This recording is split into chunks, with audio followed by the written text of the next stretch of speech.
Greetings from Texas, everybody. I am Chaos Wolf, or you can just call me Wolf for short. And this is Warhammer 40k Boltgun. We're going to run through the restricted category, which basically just means no out-of-bounds shenanigans or hardware manipulation, just as the Emperor intended. I have with me my commentator, if you would like to introduce yourself. Hey, I'm Grant. I was the lead designer on Boltgun, and I'm here to witter over the top of Wolf's very efficient run. All right. And just before we begin, I'm going to take a few seconds to say this run is going to be dedicated to my brother who sadly passed away just last month from cancer. So I'm just here doing my part. Anyway, let's get underway here. So we start our runs, chapter select our difficulty, and then we're going to skip through the cutscene here. All right. Now timing will begin when we load into the level. 3, 2, 1, go. All right. And right from the start, we're going to go right around the mountain here. And we're going to manage our dash and our jump to carry our momentum. Chainsword lunge to that enemy. And this trick is pretty precise. Okay, I was hoping to get out of the room before the door is shut, but it is, your movement has to be spot on. Now we're just going to ride this elevator up and grab our main weapon, the bolt gun.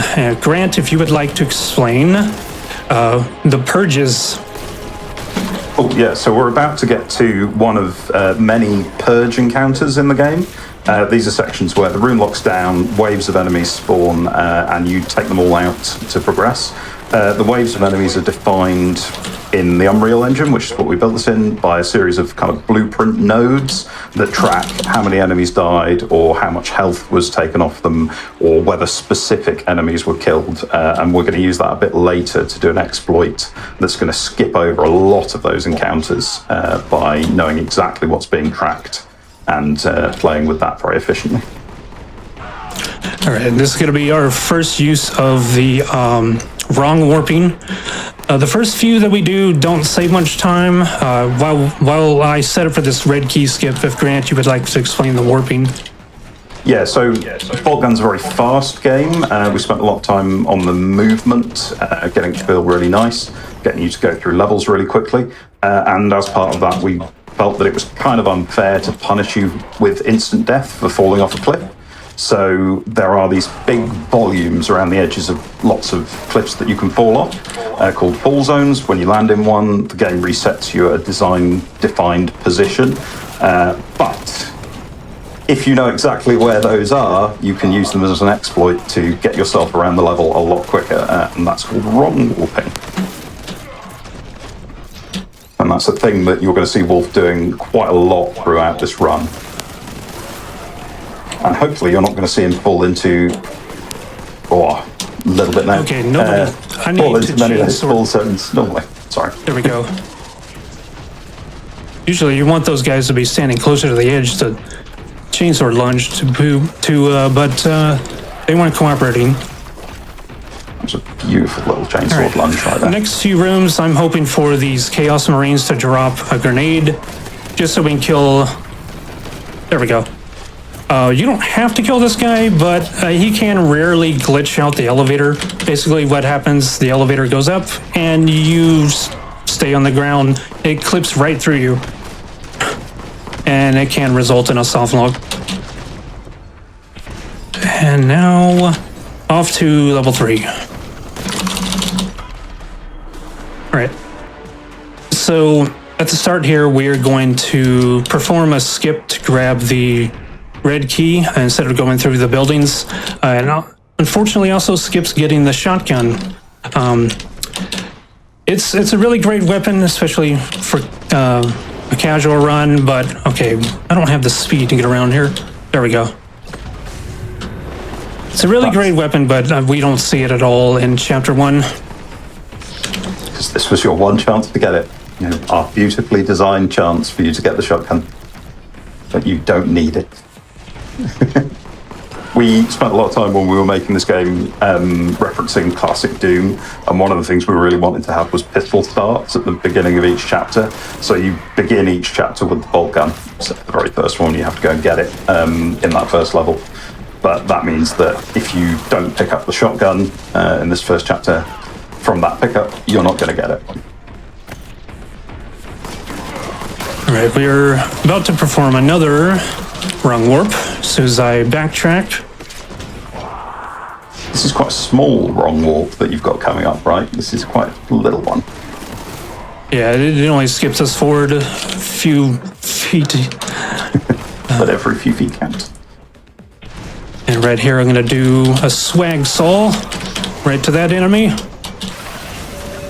First introduction of the Terminator there, going right behind you. Oh, almost fell off. Okay, so this next purge encounter is a little bit different. If Grant, you would like to explain what we're about to do. Yeah, so this is another of the purge encounters that I talked about a moment ago, except this one's a little bit interesting because some of the encounters are based on certain enemies being killed. We call it champion spawning, so they spawn a big tough enemy that you have to take down like a little boss. This one has 2 Terminators, but it tracks the amount of health damage that they have taken, not whether they've actually died. So Wolf is going to do an exploit here where he's going to deal so much damage to that one Terminator, which I think he's just done, that it counts as having done 2 Terminators worth of damage, and it ends the encounter so that he can progress. All right, and now the start here is about the 5-minute mark. Would be an excellent time for donations. Let's say 3 donations. Lana, if you want to go ahead. Absolutely. We have a $50 donation from Robton, who says, "Good luck on the run and have fun, my friend. Here's to a great cause and event." We Thank you, also Robton. have $50 from Kaiser, who says, "Greetings, fellow Texan. Good luck on the run. I know you'll nail it flawlessly." Yo, Kaiser from Night Dive, thank you. We also have a $50 donation from Sinewave Dave, who says, "Yo, good luck on the run." Thank you, Sinewave, longtime friend. Okay, so now we're about to pick up the vortex grenade. If you'd like to explain that, how that works, Grant. Yeah, so the Vortex Grenade is a bit of very old Warhammer lore. It's a grenade that tears a rift in reality and lets horrible warp energies seep out and kill everything. In our game, we wanted it to be the kind of encounter skip button. So it has an enormous radius, it deals a huge amount of damage, and when you throw it, it lasts for ages, kind of rolling around the environment, chewing everything up. So they're extremely important to getting through the encounters quickly, but they're also hidden around the levels in lots of interesting places, so that you have to go and hunt them out. So Wolf knows exactly where they are. He's grabbed one that he's going to... I'm unsure where you're going to use it. Are you going to use it here on this plague toad, or are you going to preserve it till the very end with the Terminators? You're not going to use it on that plague toad. Drop it down right there. Now, you may have seen me, it was very, very quick, but I taunted at the frog. That's not just to hurt its feelings or anything. That actually has a mechanic which I played a part in discovering. Basically, it allows the... Okay, there's the next plague toad spawning in. It allows the plasma gun to reach its overheat status faster. There he is. We did it again right there. All right, plague toad down. Yeah, and that technique, one of our community members, Stray, took me a moment to think of his name. He named it taunt casting. So cool to see you doing that in speedruns, because for anyone who's not played the game, it has no gameplay effect. There is no reason to do it other than because it looks cool and you shout something that Rahul Kohli says at the enemies. So getting it used in speedruns is absolutely incredible and hilarious to us. We absolutely love seeing it. All right, we're looking for, there he is, the plague toad. I think my health's doing okay, so I don't need to take a detour for some armor and stuff. We'll just hang out right here. We're getting the next wave of enemies to spawn in so we can finish them up real quickly and proceed onward. Okay, there's a Terminator in the Marine. There we go.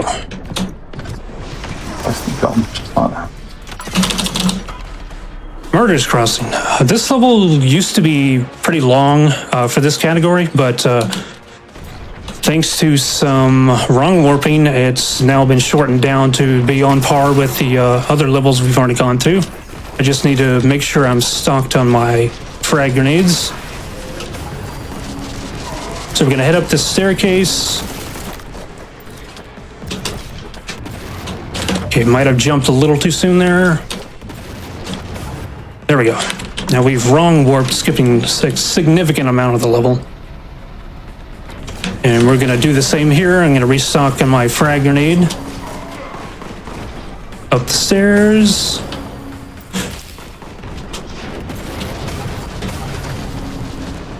There we go. Now all we have left to do is 2 purge encounter. Well, navigate through some hallways. This level is basically a multi-tiered bridge. So we're gonna navigate through these and do 2 purge encounters, and then we'll be done. For this next one, we're gonna get a power-up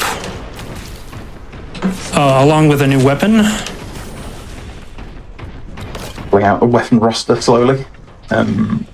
This power-up is interesting because I didn't expect this to get used in speedruns. It's a power-up that slows time for a little bit and gives you infinite ammo, but the slow time is purely to have the cool effect of bullets coming out of your weapon very, very slowly. And also so that you can see that we've accurately modelled all the bolter weapon fire properly, so they come out slow and then speed up. But I didn't expect it to be used in speedruns because, slow motion, speedrun, not traditionally a good combo. Yeah, it's because the heavy bolter doesn't have any kind of reload. You can just fire it infinitely with this power-up. It makes it really excellent for this purge. Okay, that's our next. There's the Terminator. I am out of grenades. I'm also gonna need to pick up health. Now, these things flying around me are the most annoying enemy in the entire game. Called the Screamer. All right, there we go. I'd like to state for the record that's a matter of opinion. All right. We're on our way to the last encounter now. Yeah. This next purge is a bit temperamental. It has soft locked a few of us. I do have a backup save in the unlikely event that happens. Basically, there are 3 screamers we got to eliminate before a wave of Terminators and Marines spawn. We're going to pick up this special ammo. If Grant, you would like to talk a bit about the alternate bolter ammo? Yeah, so there's 3 alternate types of bolter ammo. There's the 3 screamers all gone. Kraken, Vengeance, and Dragonfire, and they're obviously all drawn from the beautiful Warhammer lore, and they make your bolter a little bit more powerful for a while. One of them lets you fire faster, one of them lets you shoot through objects, and the other one just does lovely, burning, big explosive damage. So those have been used here to speak through this, and you don't even look at that Terminator as you blow him up, because cool guys don't look at explosions. Exactly. All right. Venerable Bastion. This one has one of the longest purges, as well as one of the shortest. And I mean, one of the shortest as in we don't do it at all. Because we'll do some clever platforming assisted by some grenades. And there we go. We passed right through that guy materializing. We'll explain who he is later. It's a bit of a surprise. I'll do a few more of those later. Just gonna make our way up this winding staircase. Swag saw to him. All right, and here's the purge that we're gonna skip. Head over to these crates. Uh-oh. That's why we quick save. There we go. There we go. impact grenading your way out of that. And you're about to do another one of those. And then we're about to do a red key skip here. Wait a second. There we go, first try. Tossing that down just to clear the way. And you're about to go through a series of areas that I didn't know had secrets in them until I saw you playing them. Because there were a team of very talented level designers working on this. I did some of these levels, but most of them were done by Stu Griffin or Sam Harden. Big shout out to them. And there we go. There's a secret that I did not even know was placed in that location. Right, and this skips having to collect the, well, still need the yellow key. It just skips having to do a few fights and going through the buildings. But we're heading up to the last purge encounter for the level. We got to first eliminate an enemy called an Exalted Flamer, and then a aspiring champion followed by a Terminator. And it is a fairly long one, so good time for donations. Absolutely. So we have a $20 donation from Hypo, who says, sometimes you watch for the game and sometimes you watch for the runner. This time, it's both. Chaos Wolf is a huge part of so many speedrunning communities and a fabulous ambassador for each and every one. Much love for all you do from a fellow Turok runner. Thank you, Hypo. Would you like another? Go ahead. Let's say 3 more. Sure. We have a $15 donation from Bug Doctor, who says, met Wolf a number of years back now, and I'm always blown away by his focus and execution in a broad variety of FPS titles. Super talented runner, and it's great to see him on the big GDQ stage again. Good luck, bud. We have a $15 donation from Wilder Joe, who says, hey Wolf, it's Wilder Joe from the WH40K Speedrun Discord. We're all super excited to see Boltgun ran for such an awesome cause, and we're all cheering you on. Good luck on the run, and thanks to all the staff that make this possible. We also have a $20 donation from Merrick, who says, from a Dawn of War runner to a valiant Boltgun runner, 40K gamers around the world salute you, Wolf. The Emperor protects. Thank you. And we have a $250 donation from Quantum Jump, who says, for the Emperor! Thank you very much, Lana. So that's one of those enemies was known as a aspiring champion. If you like, what is the gimmick with those that enemy, Grant? Yeah, so the aspiring champions are a lot of people's pick for their least favorite enemy, which is what I was telling you earlier about the Screamers. They are designed to make you change your gameplay, so they force you to backpedal, basically, which is something that you don't have to do in the rest of the game. You're basically chomping through dudes the entire game, and when you come against one of the aspiring champions, you need to run away from them, because when they deal damage to you, they make an offering to the Blood God, blood for the Blood God, skulls for the Skull Throne, and by doing that, they get the ability to ascend when they die. So if they damaged you, they get back up if you kill them, and are even more deadly and terrifying than they were before. So there's 2 ways to deal with that. Don't get damaged, or turn them into a puddle of brown mulch with your plasma gun.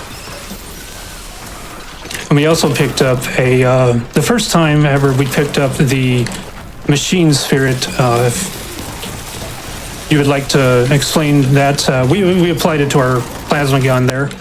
Yeah, so you can see the Machine Spirit on the plasma gun right now, souping it up, making it more powerful, more damage, larger area. Doesn't deal any splash damage to the player when it's been souped up by the Machine Spirit. The Machine Spirit's a thing in Warhammer where they worship their weapons and they pray to the little spirits that live in them. In their minds. So it's one of those, and it has a variable effect on what weapon you pick it up with. So on the plasma gun, more damage, bigger area of effect. On the shotgun, makes the bullets ricochet. I'm struggling to think of all of the things that it does on all of the other weapons, but the goal is that you pick it up and experiment and you get cool effects. Right, and now we're going to pick up another Vortex grenade here. We're going to need that for the mini boss. First, we have a few purge encounters, which I think would be a good time. Final call for donations. For sure. So we have a $50 donation from Phoenix, who says, "For the Emperor! Wish you all a lot of fun and stay healthy." We also have a $10 donation from Swordchuck, who says, "According to the Codex Astartes," apologies if I didn't pronounce that right, "preventing cancer is just like purging Nurgle. Courage and honor." Love all these quotes. All right, there's our guy who's having trouble navigating the environment. So that's the first purge encounter we got to do. It's a bit shorter. I'm gonna swag soul. Oh, I didn't quite get it. You want to do it without ledge grabbing so it looks cool, but that's fine. All right. So here we got to kill. It's normally pretty long purge encounter, but with this one we have some good sight lines on everything, and we got to kill 2 exalted flamers before we can leave. And this would be good time. Let's say 3 more donations. For sure. We have a $50 donation from the 20th Legion, who says, "I am Alfarius, and you can be too." We also have a $10 donation from Zarek, who says, "Little known secret. In the 1980s, Chaos Wolf and a group of highly trained soldiers confronted an alien hunter in the jungles of South America. Chaos Wolf was the only one who made it out alive. Now he uses his military experience to speedrun Turok and Warhammer 40k, a gift to the rest of us. Thank you for protecting Earth, Chaos Wolf." I'm pretty sure that was just the plot to Predator, but thank you. I was going to say I didn't know that about you until we heard that one. Surprise! We've just All gone right. through my favourite corridor in the game. I have to call it out. That's the best corridor, that one, for Blue Horrors, in a game with a lot of corridors. Sorry, carry on, Wolf. So we get our vortex grenade right here. We gotta toss in the air for the avatar of Zinch, known as Lord Change, and we just unload everything into him. He doesn't even get to teleport away, and just like that, the Lord Cringe is down, and now we come up to the final level for this chapter. People say that boss fight's too hard. Look at that. Look at what you did to that Lord of Change. This level also, you're about to skip 2/3 of, I would say. You're supposed to go left here, and look at that. Almost all of that level just completely cut. And into what, incidentally, I called it the Escher Room, and turns out that's what the devs called it too. Yeah, that's exactly what it's called in the engine as well. And another beautiful skip there. Supposed to be a long journey through a series of teleporters, but one little grenade jump gets you right to the end. If you want to, I flew right through it. If you want to know why it's called Escher Room, I mean, just play the game. You'll see what I mean. It's very confusing. And here we are up to the boss for this level. We're going to first grab the power-up. Drop down. There he is. Time will be whenever this game fades to black after we defeat him. Just like that, he's down. And look at that, orb. Orb. Time. And that was the first chapter of Warhammer 40k Boltgun. If I may ask, what was the final time? It was 22:37. All right, not bad. Yeah, I'd like to thank you, Grant, for commentating for me. It was a blast. I love the game. I'd like to thank GDQ for having me back for this. And of course, let's take a moment and recognize the true heroes for this event, Prevent Cancer Foundation. Grant, do you have any final words? I just want to endorse everything you've said there. Thank you very much. Thanks for involving me in this. It's a real privilege. And yes, thanks to everyone involved. And please donate to Prevent Cancer Foundation. All right. And if you would like to join the community, learn the game, go to speedrun.com/boltgun. If you'd like to follow me, it's twitch.tv/chaos_wolf. Thank you, everyone.